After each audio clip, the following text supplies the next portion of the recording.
Hello everyone, welcome back to my channel, and I have for you my first ever monthly reading wrap-up for August. I did a good bit of commuting this month for work, so I actually got a lot of audiobook time, and overall, one of my bigger reading months in terms of number of books and total pages read pretty much in my life. So it was a packed month full of lots of good stuff. So here we go. I started with my first ever David Gemmell book, Legend. That's his first ever published book from the early 1980s. And I've had Gemmell on my radar ever since I saw John Gwynne interviewed talking about how Gemmell was a big influence for him. So love Gwynne, and I want to check out his influences and hopefully find another author that I really love. And this was promising for his first ever work. I gave it 4 stars out of 5. And I was very impressed, especially by the second half of this one. So I'm definitely going to be checking out pretty much everything Gemmell has written. I've nabbed most of his books from used bookstores already, or eBay. And so I can't wait to try out a lot of the later stuff because I saw a lot of promise. But the beginning here is a little clunky. I think he had a hard time establishing the cast of characters in a really compelling way. And he had to do a lot. It's a book one in a secondary world, and so that's tough for anyone. You have to establish, the history, the lore, the setting, and there's a lot to do. And I think on the character side, it took a while to really get into a lot of the characters. But about halfway in, and there's this, the book is just centered around this sort of massive invasion by these warrior horse tribes to the north of the Drenai Empire, and they're invading the one main mountain pass between the two north and south sides of the continent. And there is a 6-tiered fortress with giant defensive walls blocking the way. And so this whole book is around this invasion and this siege that takes place at this really cool 6-tiered fortress with 6 levels of walls. And Druss is this legendary warrior coming out of retirement to lead one last stand. And once he got onto the scene at the fortress where he's trying to whip everyone into shape who's not used to fighting and train everyone and get ready and go over the tactics and strategy. And then once we get into the battle, it was really off to the races, and I was just totally hooked. Really great gritty action here. And there were some really cool sort of philosophical and thematic elements that came in. Really great emotional vignettes. I can see where Gwynne now got a lot of his influences because the action felt somewhat similarly written. The willingness to not give plot armor to named characters is the same. So, very encouraging by the last half of this one. If the beginning feels rough, just stick it out. I think you'll find the second half to be really rewarding. I then continued with Gemmell with his next published book, and that's book 2 in the Drenai saga by publication order. But the chronology of the series is all over the place because he went into the future. He did lots of books in the past and prequels to Legend. So this is the second published one taking place hundreds of years after Legend. And this one I think I gave 2.5 stars to. Did not like it as much as Legend. I know Gemmell wrote a whole note in the back about the struggles he had writing his second book after the surprise success of Legend. His publishers had him put a Druss prequel that he had written into the trunk. They didn't want that. They wanted something, I think, more similar to Legend to appeal to his new fan base. And they forced him to rewrite this at some point. And it just overall was not as impactful and compelling. I think it was okay. I never really hated it at any point. And I did it mostly on audio, and the narrator is great. I think he kept me compelled a lot of the time. Sean Barrett just has this deep voice and a little gruff, brings the right kind of serious, gritty vibes to the audiobooks. So I can't wait to do the rest of these Gemmell audiobooks with Barrett as the narrator. But the main characters here just were not easy to really get invested in. Some of the side characters, though, I think were really impactful and had really emotional moments. So there were some really compelling things in here, but the action overall wasn't as engaging or epic in scale. characters a little harder to get behind. So this one overall, definitely a step down from Legend, but I don't see it on many people's lists of favorite Gemmell books or even among the Drenai books. It's usually towards the bottom of rankings. So I think the best way to go with Drenai is probably not publication order, but jumping around. And I can't wait to get to the actual Druss prequels because I loved Druss as a character in his older age. So really look forward to seeing him more in his prime. So can't wait to try those. After my first foray into David Gemmell's books, I went back to a new favorite series of mine with Bernard Cornwell's Richard Sharpe books. So these are books 8 and 9. That's Sharpe's Eagle, book 8, and Sharpe's Gold, book 9, out of the 23 books and counting still in this series. And I had a great blast last month with the first 7 books of the series. And these are actually his first published books ever. I think Sharpe's Gold was the first one he published. These are both from early 1980s, I think 1981. And I was worried that there would be a huge step down in quality trying out Sharpe's Eagle, but had a great time with it. It feels like just a good, solid, classic Sharpe book with a great Sharpe villain with Colonel Simerson, who's this loathsome British officer who's only there because of his wealth and his political connections. So got a loathsome, classic Sharpe villain, got some fun action.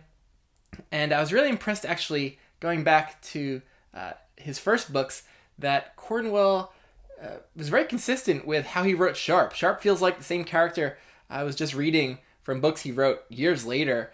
And he really planned out the trajectory of Sharpe's life and career, since the backstory we get about Sharpe here really matches the events of the prequel books that I've already read. So everything feels really consistent and just a nice addition. These books are taking place in the Peninsular War in Portugal and Spain, where Britain is allied with the Portuguese and Spanish, trying to fight back against the French invasion of Napoleon. So these are they're okay in terms of the military action. I found these to be on the weaker side of the Sharpe books so far, which is not surprising given they're the earliest ones. But I gave this one 4 stars. Most of the previous Sharpe books I gave 5. But Sharpe's Gold, I think, I gave 3 stars. And this one was a clear step down. I think it's the first one that felt like everything in it is purely kind of a fictionalized side plot adventure. And all the other books involve a really historical, kind of large military action that might have been important. And this one really is just a side plot about trying to get a bunch of gold. And I'm not gonna lie, I got into that plot. I was in suspense with what was gonna happen with this gold, and so Cornwell still has great energy and pacing to these books, but the female characters in these earlier 2 books and the romantic side plots, which are pretty much present in all the books, but they weren't great in the previous ones I read, but they were particularly cringy in these 2 early books. And they don't get a lot of page time, thankfully, but they definitely took away from the experience. And there wasn't too much really that was compelling here. There's a very mustache-twirly villain. I'm finding this arc of the series that's taking place in Spain and Portugal to just overall be less interesting to me than the first 3 books that took place in India, which were just spectacular reads for me, as was Trafalgar. So there's just less epic kind of action scenes, and overall this one probably be skippable for a lot of people. It's pretty much a standalone one, and still fun, but has some downsides. And if you want to get a sense for Cornwell's first ever published book, this is it. But I can confidently say, please do not read this series in publication order. You'll get major spoilers for the main character's kind of character trajectory, and you start with really the worst ones when he was just starting out as a published author. He hadn't hit his stride yet with it, and I think if you start here, you're going to be somewhat disappointed maybe, whereas if you're coming to these in chronological order, they're probably just quick, engaging reads that you can kind of blow through really quickly and get back to later stuff that feels better. I'm probably going to take a break from Sharpe for a little while to regenerate my interest in it after 9 books. And when I want a short, snappy read with characters that I love and hateable villains and lots of gritty action, I know where I can turn to. And Rupert Farley as the audiobook narrator is just spectacular. So there are a lot of audiobooks that are waiting for me that I know I'm going to really enjoy. So I was lucky enough to get to chat with Philip Chase a couple weeks ago on his Dear Doctor Fantasy show. And we got chatting about the Dresden Files because it's one of my favorite all-time series, and he had just finished book 5. And I've been seeing other booktubers starting their Dresden journeys or recently just finishing up, and I've kind of been missing it and wanting to go back and reread and see what rewards there are for rereaders. And my memory for the details has been fading since it was about 3 years ago when I did my full read-through. So I started my Dresden reread. I had done Stormfront and Full Moon maybe a while ago as a reread. So I picked up with where I feel like the quality really is higher at Book 3 and Grave Peril. And this was a lot of fun to return to since there's certain characters that you're first getting to see interact with Harry here that are major characters in the series. There's a really important relationship personally for him that you get to see going on that's really poignant, knowing what comes later. There's a huge set piece toward the end of this book that has series-long implications, and it was a lot of fun as a rereader to see these little plot details or these little minor characters who you don't know that you're being introduced to at this time, and you're like, oh my god, this is really important much later. So this book has major reread value, but overall, definitely I think one of the weaker Dresden books, but still an engaging read, and 4 out of 5 stars for me. And then came Summer Night, where the series started to open up into what feels like epic fantasy, with the involvement of the Fae and the summer and winter courts, and the first meeting that Harry has towards the beginning of this book with a major series character was a lot of fun to see on reread. You don't know who they are when you're first reading that scene. And then the case file on this one, though, mystery plots in general, I'm not the biggest fan of. But knowing how mysteries play out, I think saps a lot of the drama from reading them. And so I think just mystery plots are better on a first read, except for things like major plot twists that you can kind of see how they're playing out in real time. But I wasn't in love with the case file in this one on reread. But once we get to the epic climactic scene that if you've read it, you probably know what I'm talking about. It was very cinematic. I found myself just really visualizing it all happening, and really fun ending, dramatic and emotional too. And so this one has a really, really good beginning and ending for me, but it may be a weaker middle. And that big action scene in the middle at the Walmart too, I felt like is one of Butcher's weakest action scenes in the series. So this one, probably just 4 stars, maybe 3.5 rounded up. I was not prepared for how much I was going to love Death Masks. In my memory, it was like one of the weaker ones, or just fully like in the middle of the pack. But just on reread, this was tremendous. This is action-packed. It is fast-paced. It never lets up. There's just a threat to Harry's life in pretty much like every chapter. The reread value is off the charts because we are first introduced to some major characters that recur throughout the series. There was one character that's just in this book who didn't even have that much page time, but makes a tremendous impact with the time he does get. And if you know this book and the character that's a real standout just in this book, you probably can remember what I'm talking about. And the villain here, super compelling. It's a very important kind of set of villains for the rest of the series. And the action, too, is just such a great variety with really fantastical stuff going on. And at the same time that Harry's dealing with this super villain threat, he has to deal with the threats from previous books that are coming back into play. And there's just bouncing back and forth between these 2 major threats. And I loved it. And the climactic scenes here, both of them were just really awesome. I was fully quick to give this one 5 stars on reread. This is a really, really great read, and probably better on reread for me. So, love Death Masks. Things then took a bit of a step back with Blood Rights, Book 6, and this one had its moments, but I really only remembered a lot from the case file in this one, which I knew I wasn't gonna really find interesting, and then it actually was worse on reread than I remembered, because the side characters involved with the movie shoot on this one just I think are some of Butcher's weakest characters and just side characters that he wrote in the whole series. But luckily, we don't actually spend a lot of page time there, thankfully, and we get this huge sequence in the middle of the book that is really impactful for Harry and for the series on the whole, with some personal background stuff that he learns, and there's really emotional scene in the middle here that is just one of the best scenes for me of the whole series. And so that was a huge plus for this book on reread, and I think was more impactful on reread. And there's another kind of disconnected side plot in this book involving Black Court vampires, and that does lead to a gritty, fun action scene at the end, but it's a little disconnected from everything. It doesn't seem to have really larger implications, and the case doesn't really have much larger implications for the series.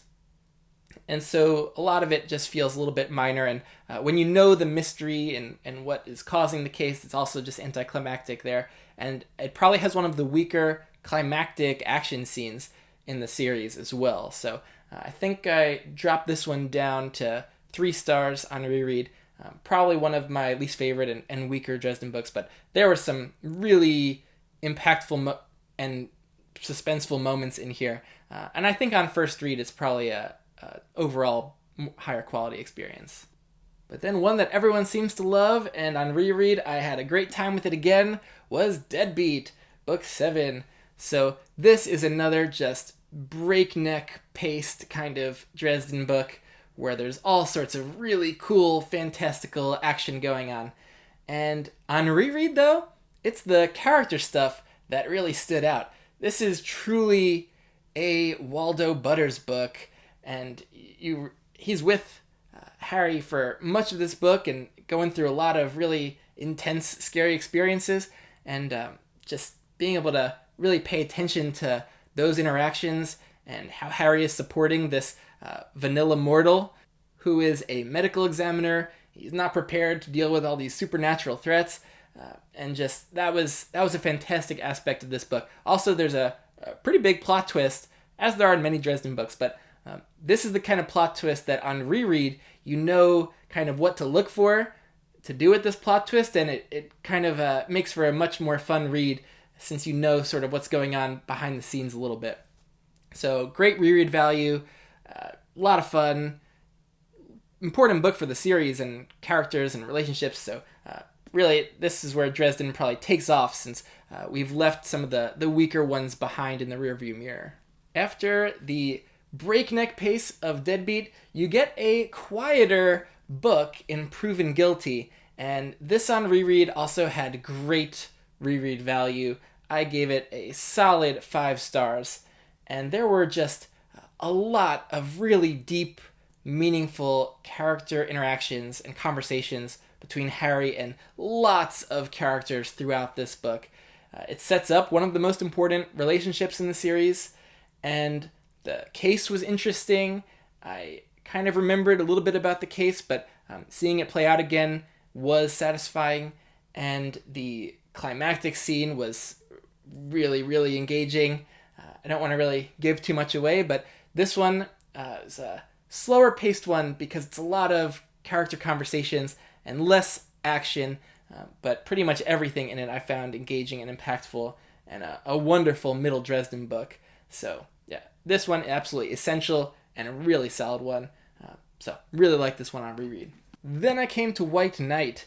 So this one I gave 5 stars on my first read, and because it is so focused on the mystery case, I think this one has less impact on reread than a lot of the others. So there's not really any side plots. It's pretty much just laser focused on this one mystery case, and if you know how that plays out and what's the kind of the who's behind it all, then a lot of the drama is taken away from it. And so definitely not one of my favorites on reread. Still really good though, and this does have an awesome long climactic sequence that was really engaging on reread, and there were serious implications for it. And so yeah, the ending also, there's a lot of falling action in this one after the big climactic sequence that was really nice, and some quieter character moments. So this one definitely had some great deep moments, but it's really mostly around this case, and so on reread maybe not the most enjoyable. Which takes me to what I am reading now, which is book 10, Small Favor. I'm just towards the beginning of this one and having a great time with it. I remember just a few things really about what happens in here, so I think I'm a little hazy on a lot of it, and there's some great action already. An interesting mystery that I don't really remember what was behind it, so I think I'm going to have some of the drama of the mystery, and I know that there's some major things that happen in this one as well. So enjoying the start of Small Favor. The other thing I've been reading is this new release, The First Binding by R.R. Virdi. So I'm about 170 pages in, which feels like I've barely cracked it open. I mean, look at that giant tome here. And honestly, I've had trouble getting into this one. The start is very slow, it's very deliberately paced in the beginning, and I haven't had big chunks of time to just dive in and read from this. I've been doing it some on audio, and I don't really love the narrator. I don't really like his voice that he's narrating with, and when he does female voices or children's voices, he does them in a really extreme kind of jarring way that takes me out every time. And so I really just want to dive into the print of this, and I'm taking a little vacation into the mountains of eastern Pennsylvania this weekend, and I'm excited to just dive in and become immersed in this. And I'm at the point where I think the main journey is really starting to kick off, but it's taken a long time to get there with the frame narrative section in the beginning, and then we go back to the main character's kind of childhood, and so the kid is going through some training, and it's taking a long time, and I am definitely looking forward to the pace picking up as we move further in, and I'm hoping that I will become immersed and invested. But so far it's been a bit of a rough start, but Patrick, who loved this, also said the start was really slow for him too, so hoping that I have a similar experience to him. So that is all that I've read this month. Some older books from the 1980s that were pretty good, and then some my favorites of all time, and I'm really happy that the Dresden reread has been going as well as it has, because I was a little worried going back, like, am I going to love it as much? And a lot of those books really held up on reread, and I'm really invested in it all over again, and probably am going to go through to the end for my first big total reread. And so yeah, loving the Dresden reread. If you haven't yet finished that series, those middle books have a lot to recommend them. My book of the month is Death Mass, Dresden number 5. I had an absolutely amazing time with this one. Almost every second I was engaged and gripped, and it was surprising too, because I don't think I remember loving it quite as much, and so just great reread value on this one. So that was my nice full August.